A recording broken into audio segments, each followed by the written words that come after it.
นะครับนี่ครับน้องเหน่งกับน้องก้าวนะฮะเคยบอกเราแล้วว่าทั้งคู่รู้จักกันตั้งแต่ในนามทีมชาติใช่ไหมฮะใช่ครับผมนะครับแล้วก็ทางพี่เป็ดเองก็จัดให้อยู่ด้วยกัน ครับ ทริปแรกหรือเปล่าใช่ครับที่ได้นอนด้วยกัน ครับผมก่อนหน้านี้เคยนอนด้วยกันหรือยังไม่ยังครับ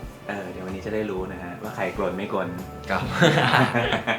รู้จักกันมานานหรือยังฮะ รู้จักกันตอนทีมชาติครับผม อ๋อเด็กๆนี่ไม่เคยเจอกันเลยเหรอครับ ไม่เคย บอลเด็กก็ไม่เคยเจอกันเล ไม่เค ย ยครับ อ๋อครับอย่างเหน่งเราพอจะทราบว่าเป็นคนศรีสะเกษ ครับ ใกล้อุบลนะฮะเดี๋ยววันพรุ่งนี้คงจะญาติเยอะ ใช่ไหม ไม่แน่ใจ ไม่แน่ใจส่วนก้าวครับคนที่ไหนฮะ คนสารคามครับ คนสารคามก็คนอีสานทั้งหมดเลย ครับ โอ้อย่างนี้ก็ว่าอีสานได้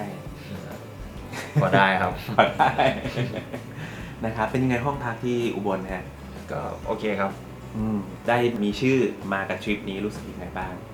ก็รู้สึกดีใจครับเพราะว่าเป็นครั้งแรกที่ได้เข้ามาแล้วก็ได้ร่วมเดินทาง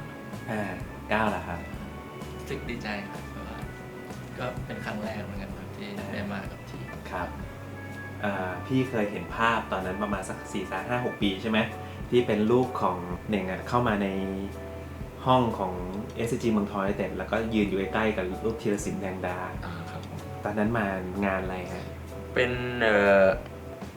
พอดี SCG ไปจัดบอลลีกที่ระยองครับแล้วเขาก็คัดเอาเด็กที่เหมือน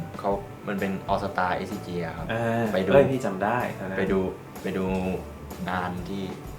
ก็คือดูบอลแล้วก็ดูห้องแต่งตัวอะไรเงี้ยครับตอนนั้นอยู่อะคาเดมี่ที่ไหนตอนนั้นเรียนอยู่โรงเรียนปลวกแดงครับผมอ๋ออยู่ปลวกแดงครับก็เลยได้มาไม่คิดไม่ฝันว่าอนาคตจะมาอยู่ในห้องนั้นเองเลยนะใช่ครับนะรู้สึกแบบมันดูแบบคลาสสิกดีเหมือนกันนะฮะตอนนั้นเป็นรูปเด็กๆแล้วแป๊บเดียวเองได้มานั่งอยู่ตรงนี้ละนะเป็นไงได้ฝึกซ้อมกับพี่ๆไปบ้างแล้วอะเอาก้าวก่อนพูดน้อยเนี่ยเอาคนพูดน้อยก่อนเป็นไงได้ฝึกซ้อมกับพี่ก็ยังต้องปรับอีกเยอะครับเรื่องอะไรบ้างเรื่องการสปีดบอลเรื่องอุปแทคติกเรื่องระบบทีมอย่างเงี้ยต้องเรียนรู้ไปครับนะเพราะว่าเราก็มาจากเยาวชนนะแล้วเด็กเป็นยังไงบ้างครับครับ